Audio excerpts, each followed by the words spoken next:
Come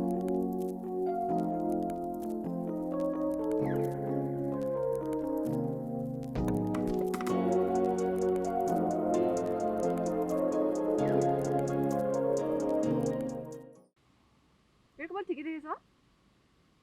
Okay.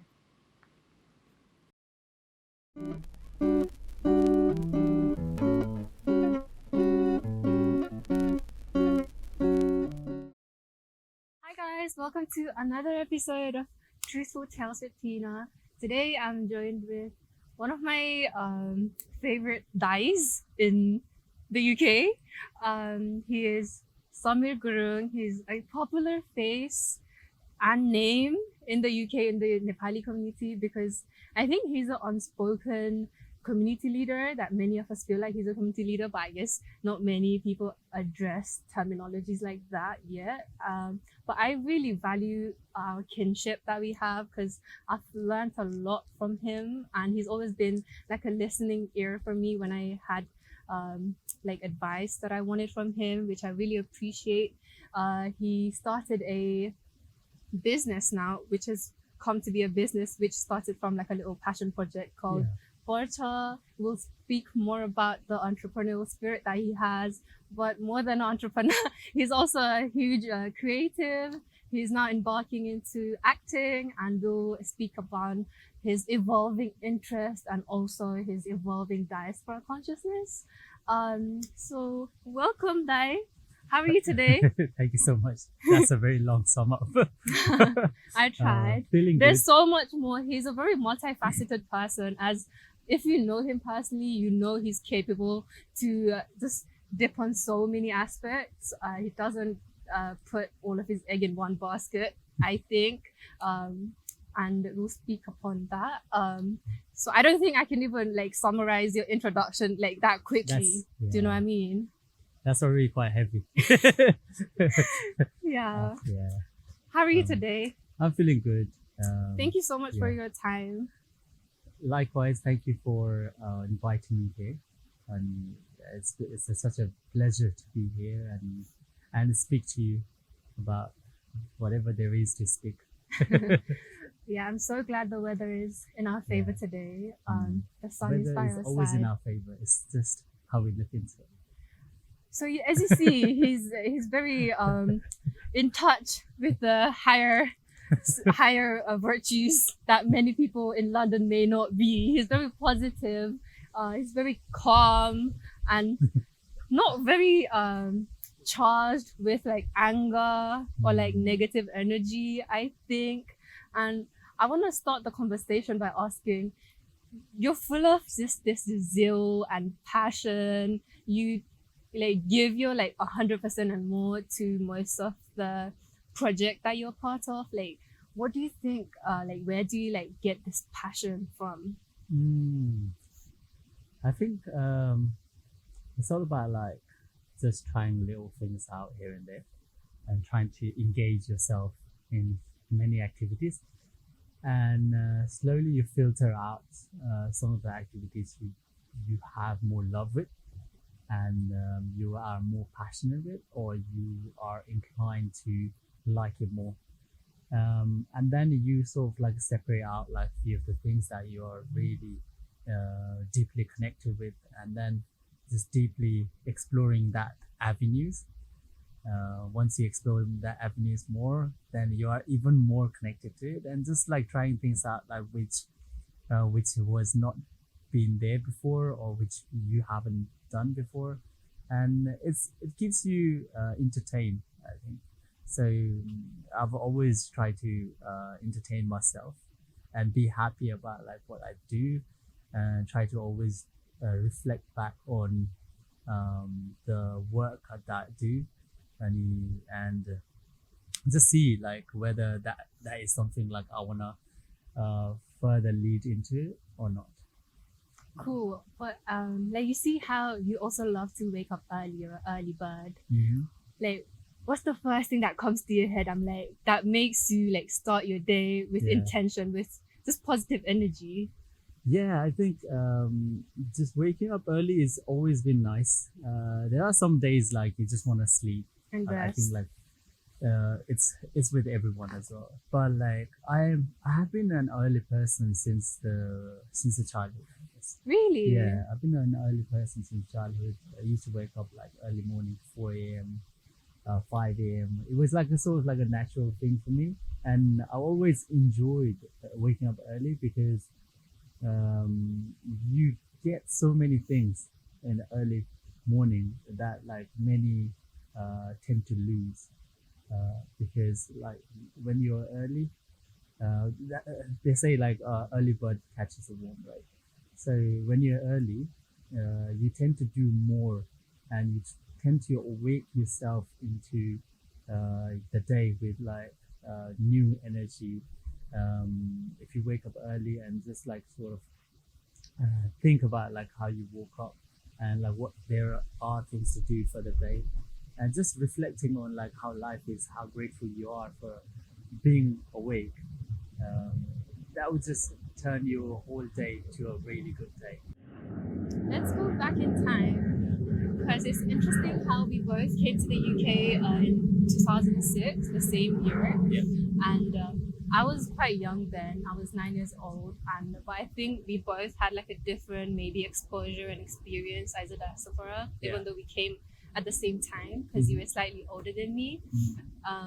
And I think it's interesting to capture like Yeah. a bit distinct experiences, even though we may have come from same area, same country. We're Yeah. both from Pokhara in Nepal, but I guess you had a bit mature mind than me at the time when I was only 9. Yeah. But I only newly learned that you didn't come like with your family after like the 2004 legislation changed for ex workers who served before 97 to come to UK to settle, just like me and my family did in 2006. But you came alone as a student. And I think it's commonly commented how that's such a different experience as coming as a student, and a bit more privileged coming with your family, having more support system like from your family when you come as a children of workers. Yeah. How was your like experience when you first came to the UK? It's been great actually. Like just the first arrival was quite dramatic Yeah. itself on the airport because I had to wait for someone to pick me up from my college, Yeah. and that person never turned up. What? So yeah, and then I had to wait in the airport for almost about like 5 hours for someone to Oh. pick me up. So and then I was just taking it as it goes by because I thought like, oh, it probably could be like a British thing to make someone wait 5 hours. And then it was I came as a student, and but like my parents, luckily, like well, I'm a children of a Gurkha, so Yeah. I am sort of like connected in a way because my dad and mom was already here before I come in, but I came as a student to go to university, and for that time being, I was living with a British host family for a week, Okay. and then later on, like I decided like it's not too expensive. The food that you eat with them is not kind of like the same. You don't get like a lot of things similar, and so I decided to go back to my uncle's house for a bit, like because they were already here since 2002. So I lived with them for for almost 2 3 months, and then I decided like I should be living by myself. So because I can't be burdened for my families for too long. So I decided to live by myself and live by myself for a number of years. Did the usual kind of thing like work, uni, and then later on like my family kind of got reunited. My sister got here as well. My mom and dad got together because my mom and dad was here, but my dad was in the north of Yorkshire, and my mom went back to Nepal after a few months. So pretty much, I was just by myself in London. It was up and down, but like I was just taking it easy. I was just taking it as life goes, and I was just learning, experimenting with like a lot of different things, and embracing, I guess. Yeah. Yeah, you say that a lot, embracing the moment, every Yeah. little moment. Every little moment. But yeah.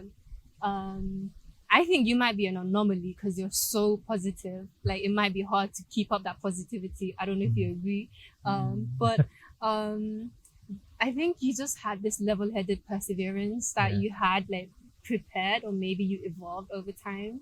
Was it like, you know, when you said nobody came to pick you up, like for Yeah. like you had to wait for 5 hours by yourself? Yeah. Was it something that someone might have like told you, like just be careful, like worst might comes to worst, no one might come to pick you up, or did you just kind of like brave yourself to brace it and Yeah, no, just no one, expect no the one really unexpected? told me like what's gonna happen, because if someone told me like you have to be careful because someone might not come up there, that I would have probably done more research, probably arranged more phone calls, probably arranged some numbers to call, the ways how to call, because I was not used to with like a telephone booth in here that we have.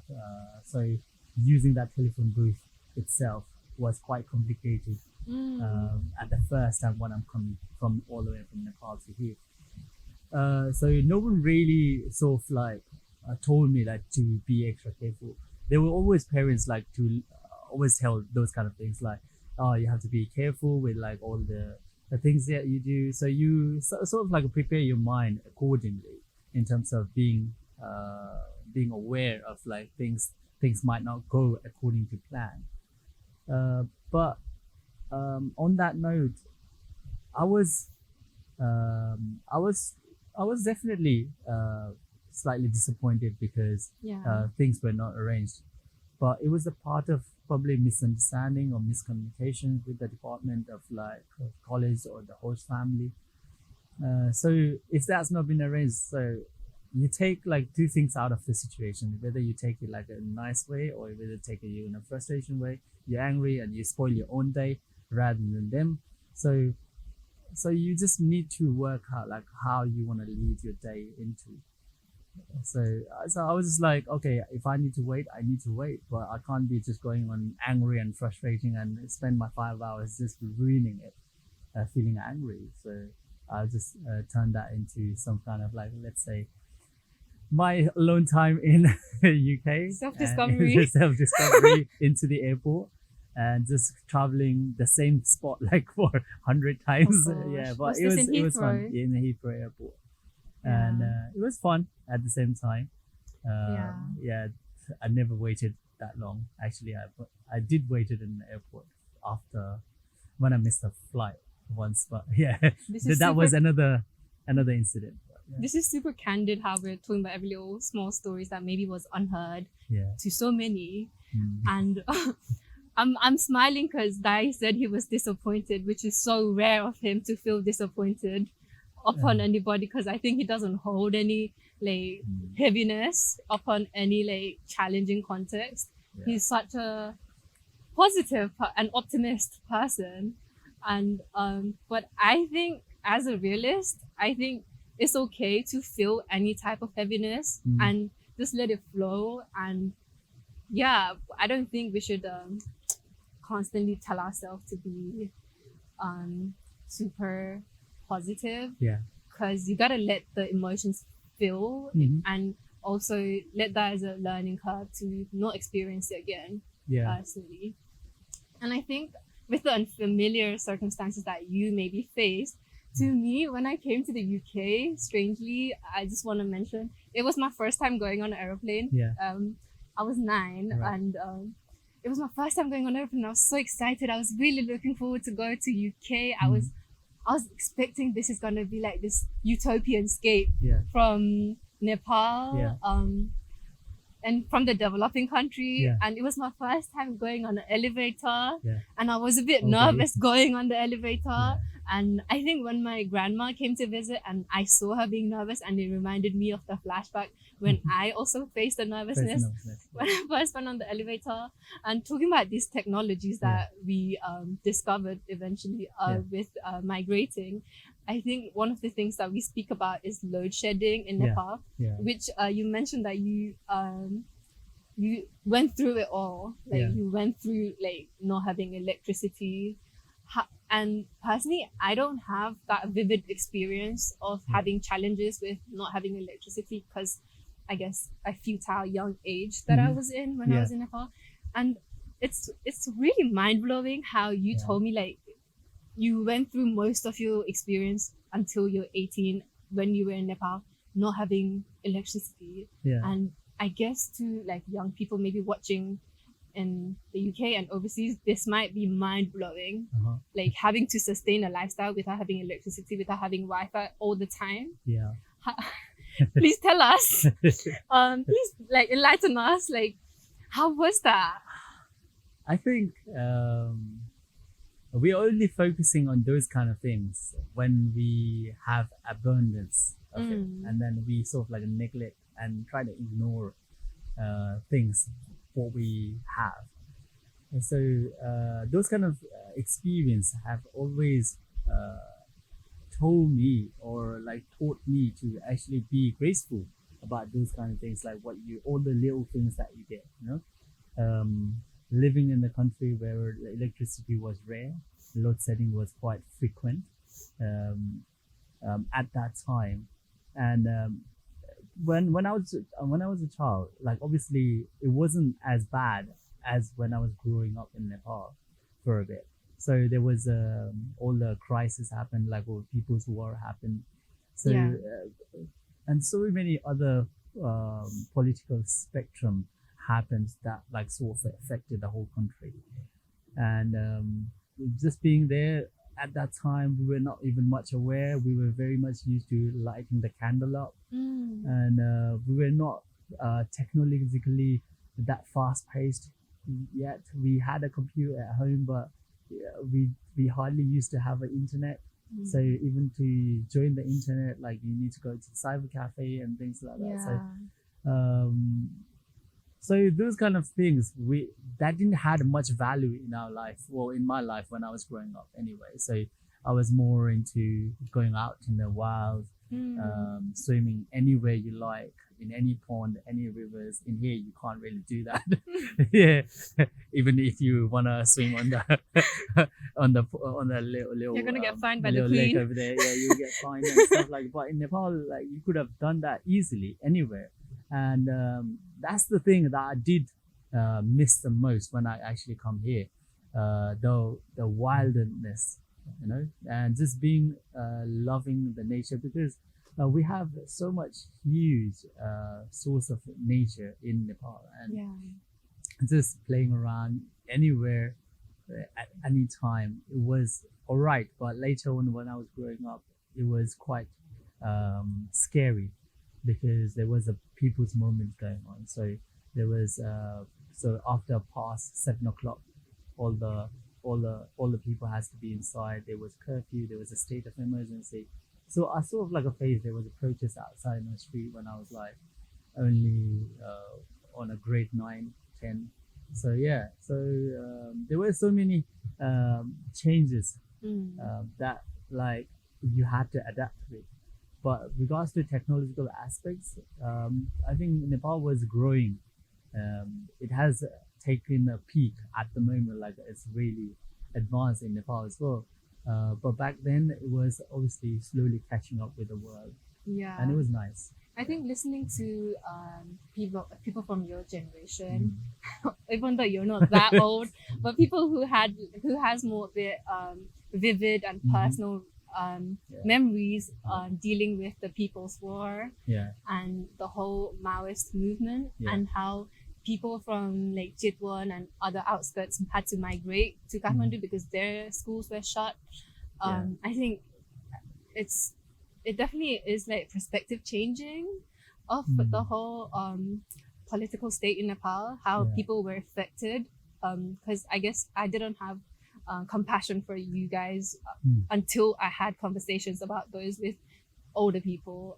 And it's really disturbing to your mind when you're not aware of so much in Nepal, because I guess you get a bit dispositioned when you come to the UK when you're a bit younger like I was, Yeah. and you're also dislocated from the political knowledge Yeah. and the societal ramification that it brought to the country and your family and the older people, but I escaped it.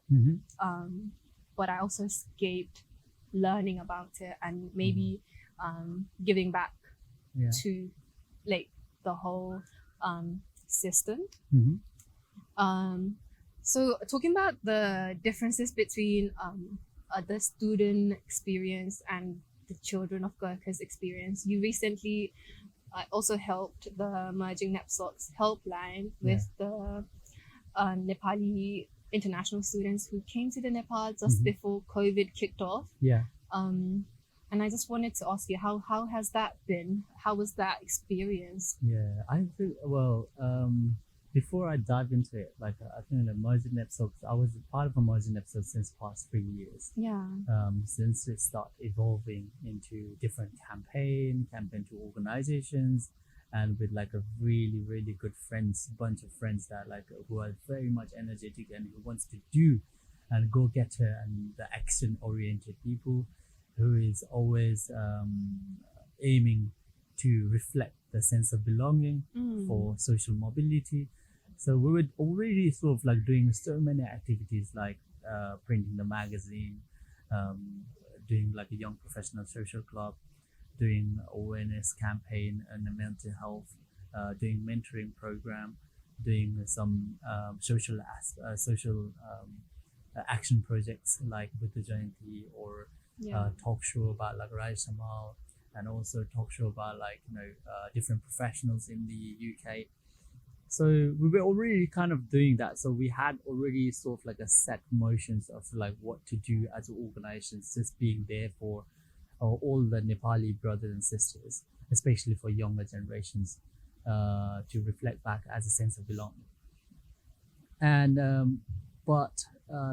and while we were doing that, so this thing came upon, which we came to find out that like lots of students from Nepal, who are international students here, had faced a huge calamity because of the pandemic, because they were newly entering into the UK and they had no such experience being in the UK. And in the first, you always need help, because it takes time for anyone to adapt to the condition, and then with that experience and time, like you can only be adapted with the surroundings and all the things. So they were still in the process of catching up, and then all this thing happened. Pandemic happened, and they were facing all the eviction. They were having a problem with like online studies. They were having problems with like all these basic necessities. With the fund coming from Nepal was like on freeze. So, and then the letter there of the enrollment and stuff like, so it was all in a really chaos situation. So as organizations, we were very experienced. Our team, in Merging Episodes, were very much experienced in dealing with all these kind of things, because they were students in the UK.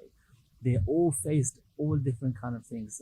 Everyone's togetherness faced all these kind of things before all this pandemic. So we were already experienced in these kind of things. So just to guide them in a better way was only the thing, and just to reach out and just to lend a hand was only the thing. So with the team, like we did a fantastic job, and along we did like collaboration with like a Nepal embassy and Nepal government for this, and a lot of people from different diverse community within our community helped out, reached out. So yeah, it was a full force of like everyone all together, rather than just me being part of it. So I was just being the one little helper out there, whereas there were like other hundreds of people who were daily helping out. Like, so we did help out like more than 400 students in this that's 4 awesome. months time. So, and it was really, really good, because they are in the right shape and right direction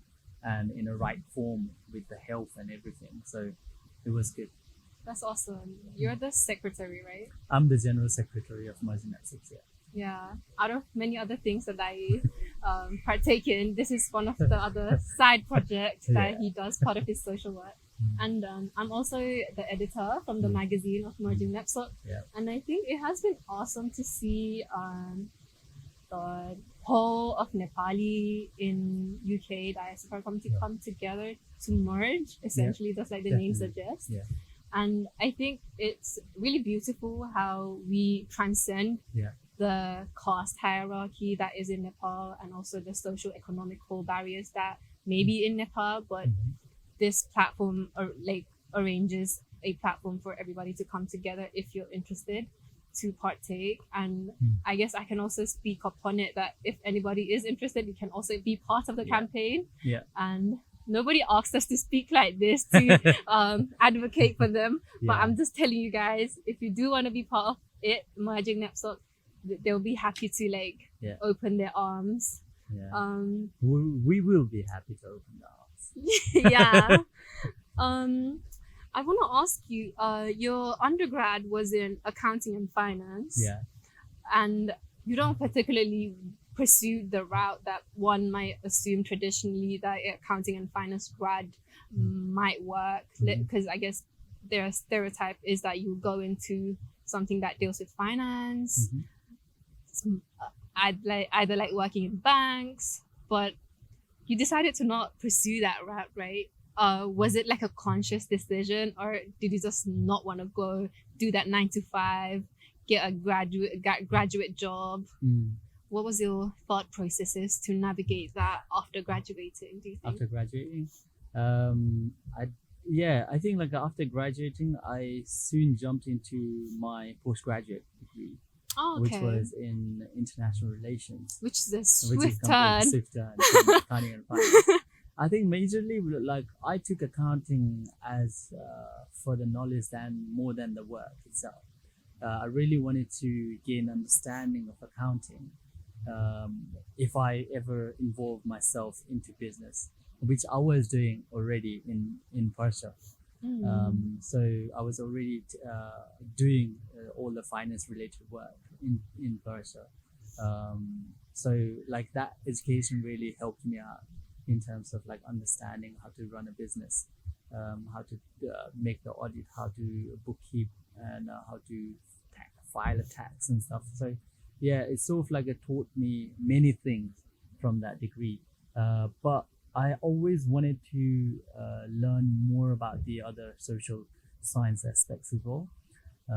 More about like a foreign relations, international relations, and different policy administrations, which is just to have like a broader spectrum and just being open to any source of knowledge. Obviously, that doesn't mean that like I might not be working in a bank in the future. I might be, because I'm keeping it open, because I can always go back and study, and it's never too late to study and work on those fields. And technically saying that, like those fields are not bad either, because people might have like different choices how they feel that whether they fit in or not. Like so, these are like a great career choice as well for some.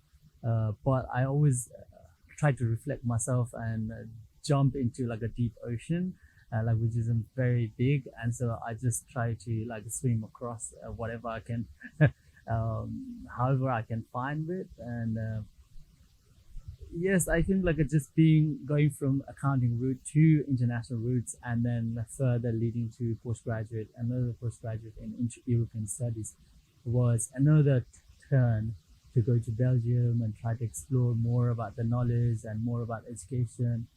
So there's still some goals that I want to fulfill, like doing PhD in future. But having said that, like I'm not gonna say that like, I'm not gonna come back to accounting and finance, because I would love to read accounting and finance and pursue my career somehow in that accounting sector as well. But I'm leaving that for the future. You're just an open book and an open mind, aren't you? Yeah.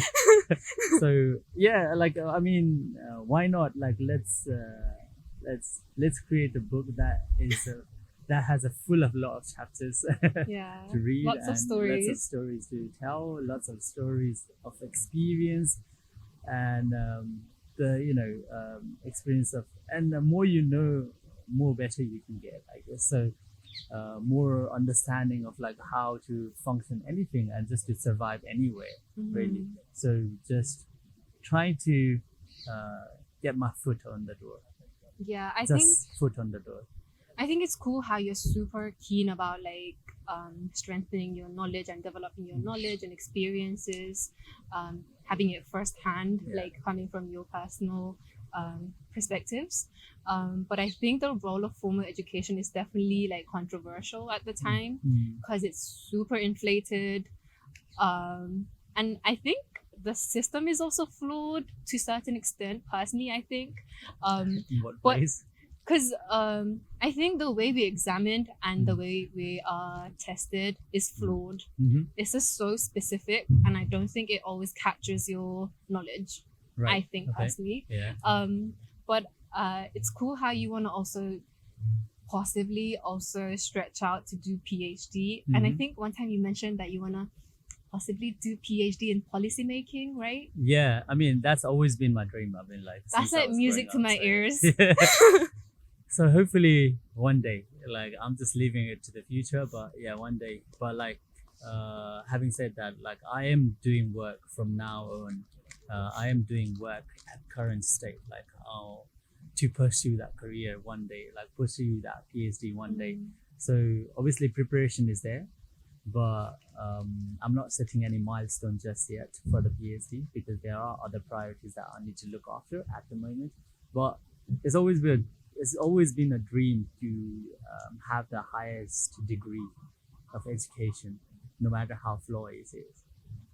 Probably Okay. after that, like probably you try to rectify it, some of the flaws there is, plus, but there's nothing as a perfection, I guess. Yeah, I'm excited for you to learn more Yeah, and discover more about policymaking because I definitely yeah. think Policy we need more modern thinkers in policymaking that's up to date. or maybe modern neutral thinkers. Yeah, neutral and just forward looking. Yeah, I think definitely policymaking. I did work for policymaking for a bit as a junior policy advisor when I was in Belgium, and also when I was here as a social policy advisor. And all of that entails is a long length of a time because it's not gonna change just in a day because there's so many years of research, years of lobbying, years of facilitating those kind of like changes, and years of agreement and disagreements, and then only that change gonna come up. So yeah, there is so much to learn, but we will get there eventually. Yeah, preach. I don't know. Talking about policymaking and your interest in policymaking came to a surprise to maybe few listeners who might think of you as like a dancer, actor, a poet. So as you can see, this guy is very multifaceted.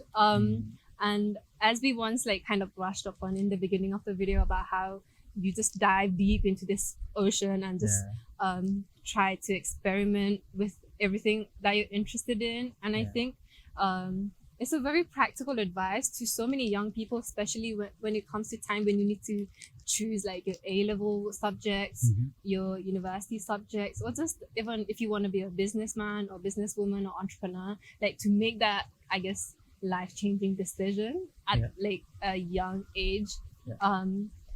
And as you're an advocate of just doing what your heart tells you at that particular time and go for it and shooting your shots. Yeah, definitely. I mean, you might miss it, but you will still like have nothing to lose, I would say, like, because it's end of the day in this life, it's all that you live is your experience. And there's nothing like you can't do. There's nothing that will probably stop you.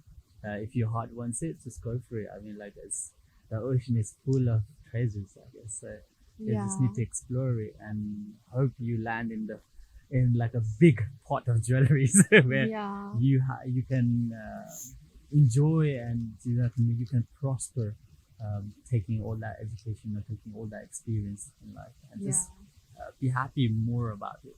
You know? I think if we keep it real, if we keep it realistic, although like doing everything you want sounds like a bit dreamy, a bit airy fairy.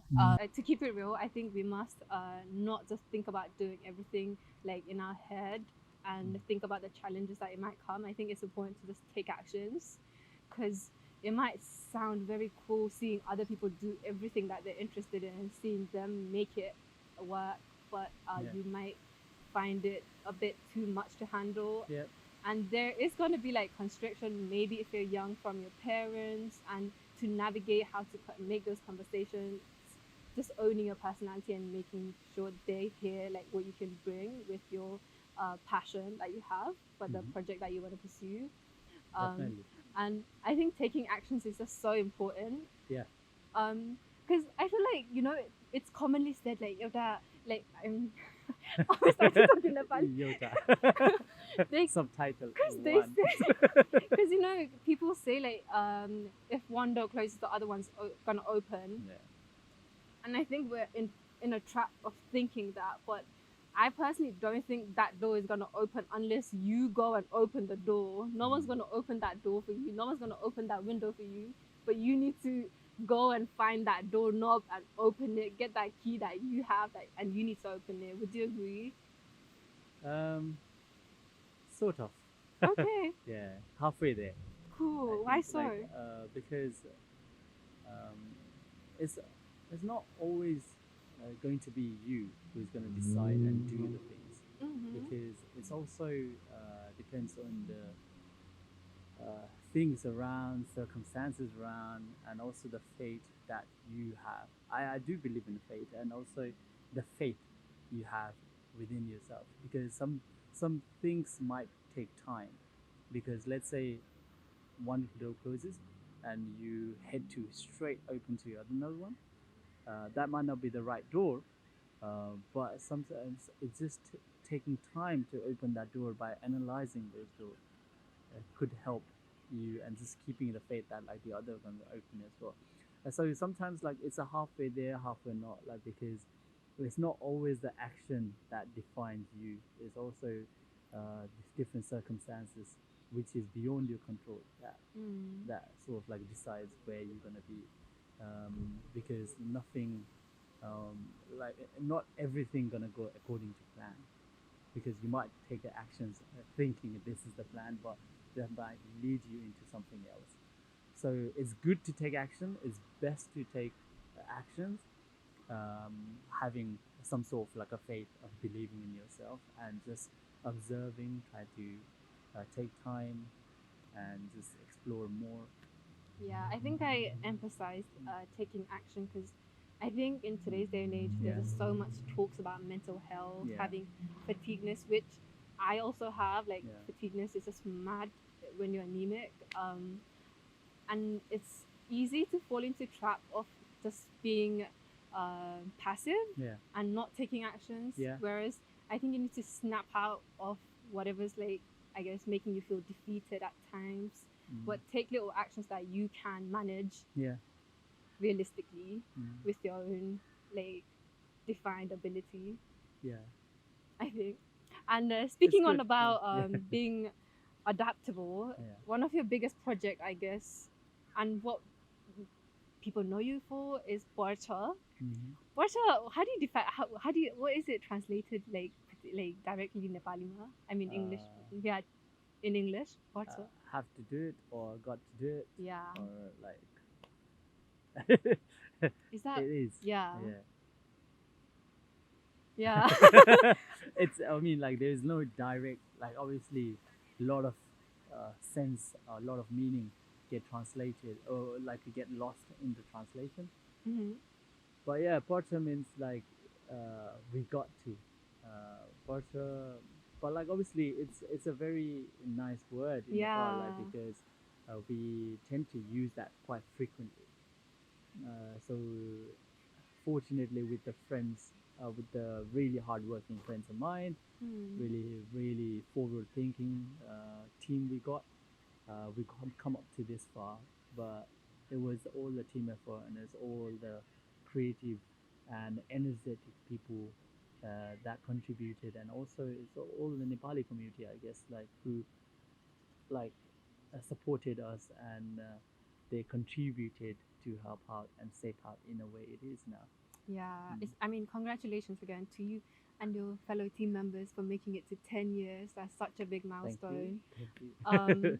Just so that we have a little conversation about how it birthed to Yeah. this far. How did it all start? So started with all like fun kind of thing. Like I mean, we wanted in the beginning we wanted to unite all the Nepali youngsters in one place. So that was a main agenda for us. At that time, we wanted to involve as many Nepali people in that event as much as possible. So we organized an event called Aune Parcha, like you got to come. That's Love in the it. English. So and let everyone. I mean, like they were. It was a kind of like a first kind of event where a lot of people turned up from all part of the UK when the event wasn't actually prospering at the time in the Nepali community.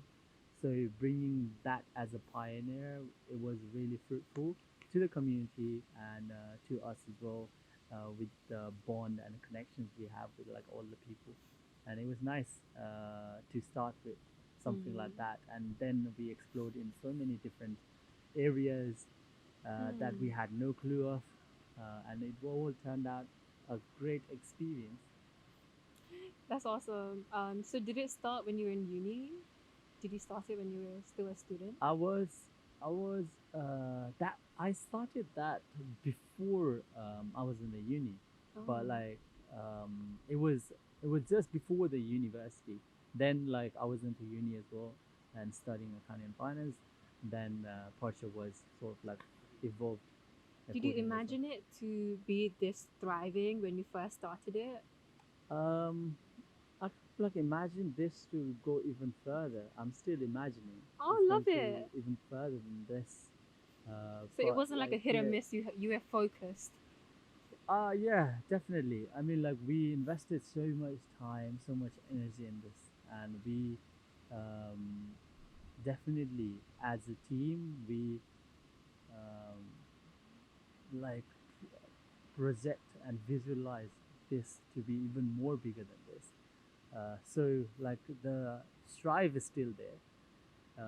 Our friends are still there. So and then drive is still there. So I think it will go even further than this. Oh, that's But yeah, exciting. definitely. But like we did, it is actually going in a right shape at the moment. But definitely, I would say like for me, like our we are thinking way beyond like what is it now. So, That's lovely. And I just wanted to ask you, because you Dai and his team have organized like massive events that, like you said, was like a pioneer and has broken records of the amount of people gathered, like June Festival and concerts that brought together like legends, like musical legends, like Nepathya for the first time in Wembley Arena, which was awesome.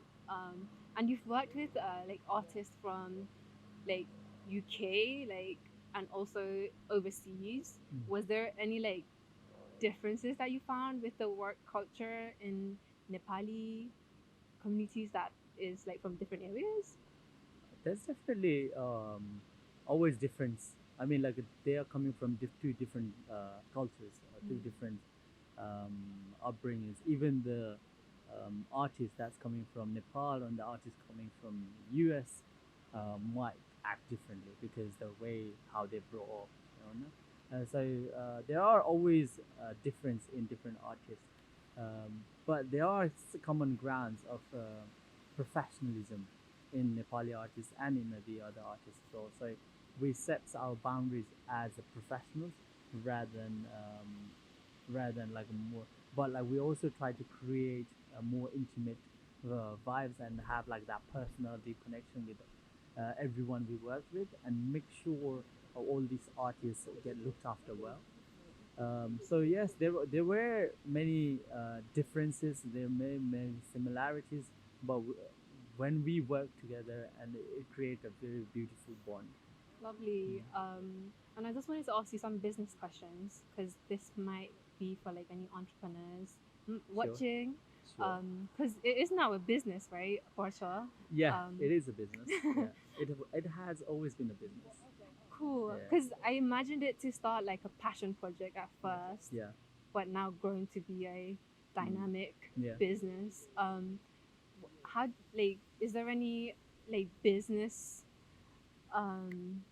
learnings that you've gained like with the different clients that you've Yeah. faced, and how you also mentioned that you really value the relationship that you build with, I guess in business terms, your clients. What have you learned that you can maybe share to a young, maybe very charged entrepreneur? The most important thing I learned was it takes time to build anything. Patience, right? Patience is a virtue, I guess. So, yes, definitely. There's so many things that I've learned. There's so many ways we got love, support, and keeping that in mind. Uh, there's so many ways. There's so many challenges that you're gonna face as an entrepreneur, because um, you might think like, oh, it's an easy things to, because in the beginning we're always excited about like, oh, we're gonna start up, like, but it's always about like how you're gonna sustain with that business. That matters the most important, because you kind of like maybe revolutionize with like one of the ideas and work on it, but that might only be there for a few moments, a few months. And like obviously, there comes an end to everything. But having said that, like I think the best advice that I can give is just to be just to like anything you do, just really love that thing, and just be more passionate. Find different ways to connect your interest to it. For example, in Persia, we just not did only like events. We did like lots of like meetup, like lots of Storytelling. storytelling. We did like find more connections about like our deep roots.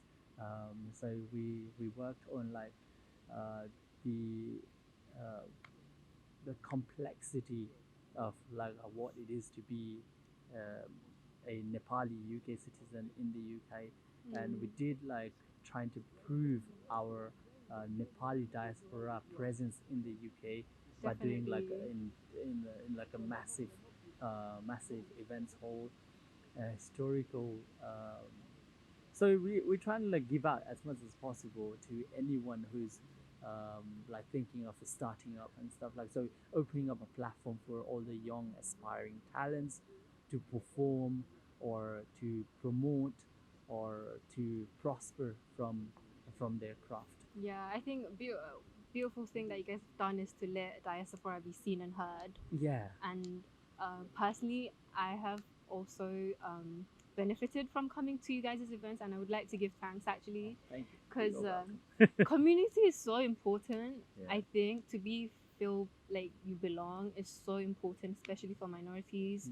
And Porta has definitely brought that sense of belonging, which I appreciate. I know we've like gone way out of time. It's of course always a joy to speak to you, and it gets a bit lengthier than we imagined. Imagine, yeah. But I just wanted to end by saying that is like one of my go-to Nepali translator and Nepali dictionary when I need, because if I'm honest, my Nepali is kind of getting diluted because I guess I got to speak more English, and which I'm trying to work on. But yeah, I remember going to to DM like, what does racism mean? How do I say racism in Nepali? Because I'd never questioned that until like a project came about to make a video about saying no to racism. And I think one of the things that you speak up about is to speak in Nepali as much as you can, if possible, so that our language don't go endangered in the future. And why is that important to you? Although it might be just as it is, like on the surface, that is important because it's a language and you identify it so importantly. Yeah. yeah, why is that important to you to connect in Nepali as much as possible so that younger people see that representation? Mm, that's a very good question, actually.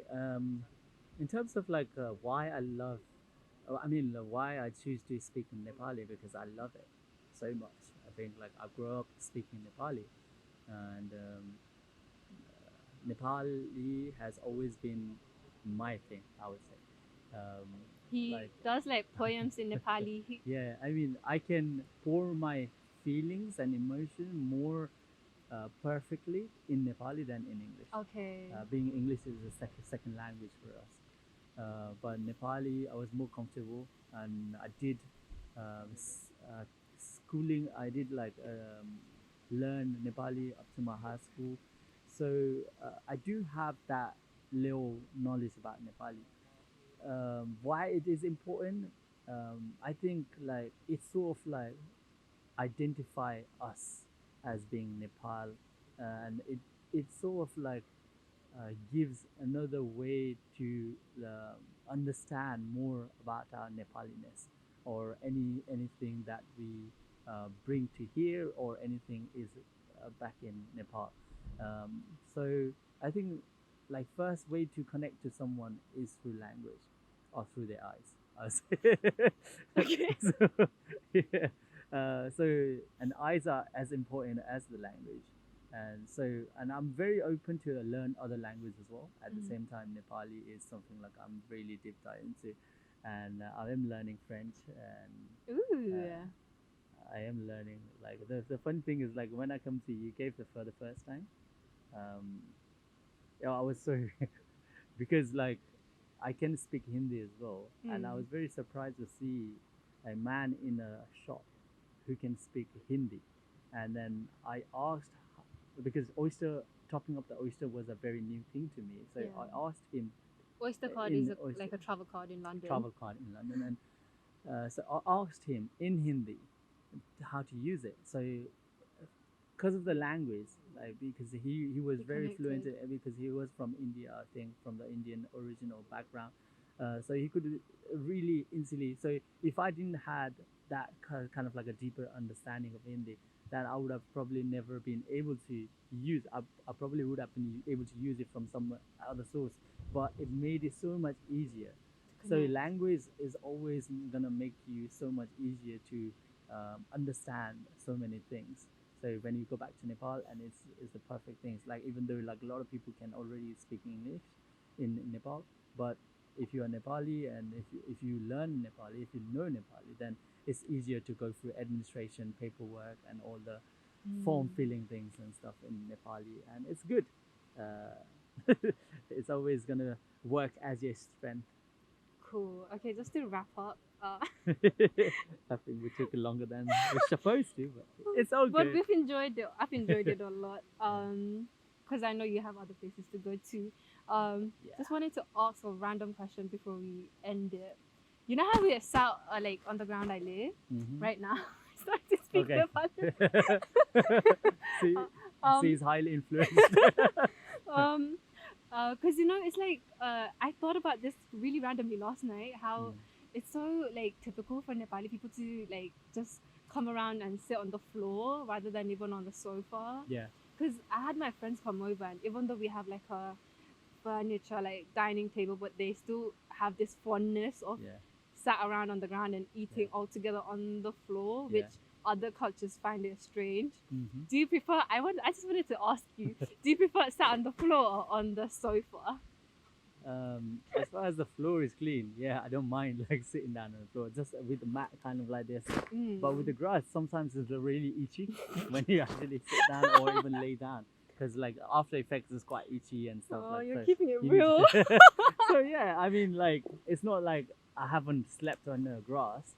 I have done that, and then I love the touch of the grass and just being To be sit down and grounded. to be grounded, because you are really connected deep down to earth, and especially laying down on the ground and just looking up the sky, and then you go into this different zone You feel and the thinking about nature. like all different things in life. Yeah, it's a beautiful thing. Yeah, I love it. That's cool. Okay, Yeah. just to wrap up, what's next and what you're excited for in the future for you? Because now you're going into acting, a busybody. Yeah, I mean, there's so much more to Mhm. come. I'm just taking it as it goes, and I am preparing for so many different things, and I am researching so many different things. So, just keeping myself busy, keeping myself entertained, keeping myself and my sane happy, and my spirit lifted, and just being around really good people and being connected.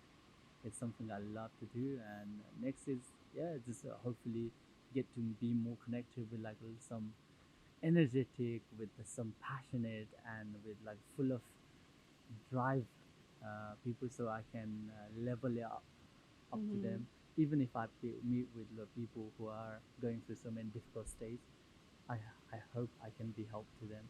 You And are. that's all I can hope for, Thank you you know. so much Yeah. for your time, and I think one of the greatest gift that you have is you're so approachable, and I also wish to be like that for like younger people when I get older. Oh, well, I am younger, so You're yeah, young, yeah, and he yeah. has more energy than me. At I this swear. at this point, when you're saying younger people, probably you're referring to a child. So yeah. Wow, you think you're Tom? I am just 18, you know. So you're still embracing that 18. Cool. So we're in 2008 now, yeah. 2008, 2020. Yeah, and I appreciate you a lot, and I have a little gift for you that I Oh, organized. I thank you have a so little much. T-shirt and a Oh, card, a check. Okay. which I hope you like. And $1 million check. Thank you and so much. thank you Yeah. again for your Yeah. time Shall and I your open it? energy. Yeah, Hmm. I've written a poem at the back. Okay. Wow. Tina Tales. Thank you for being a awesome truth Awesome. teller, Yeah.